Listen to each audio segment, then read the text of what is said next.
Hey everyone, back to the channel. Today I'm excited to show you one of the most effective tools in professional cleaning, the CRB machine. If you are wondering how to get your carpets looking new again, this little powerhouse is a game changer. So how does it work?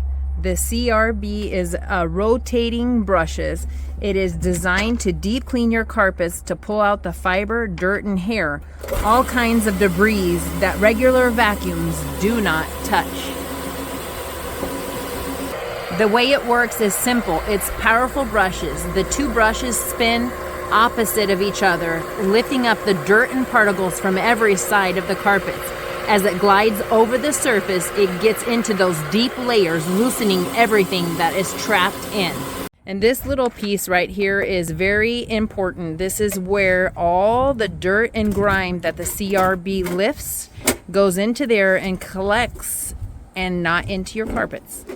The CRB is indispensable because of vacuuming is not enough. But the CRB does something more incredible, and it gets in, pulls fiber, embedded grime for months or even years. It's indispensable for a truly deep cleaning extraction. This machine doesn't just clean the surface, it goes deeper for better results. Trust me, once you see the results of the CRB, you will understand why it's important and indispensable. If you're looking for professional carpet cleaning that really gets into the heart of your carpet, give us a call today. Or if you are a fellow cleaner, make sure you add the CRB to your toolkit. You won't regret it. Don't forget to hit that subscribe button, like this video, and drop a comment if you have any question. Let's get those carpets cleaned together.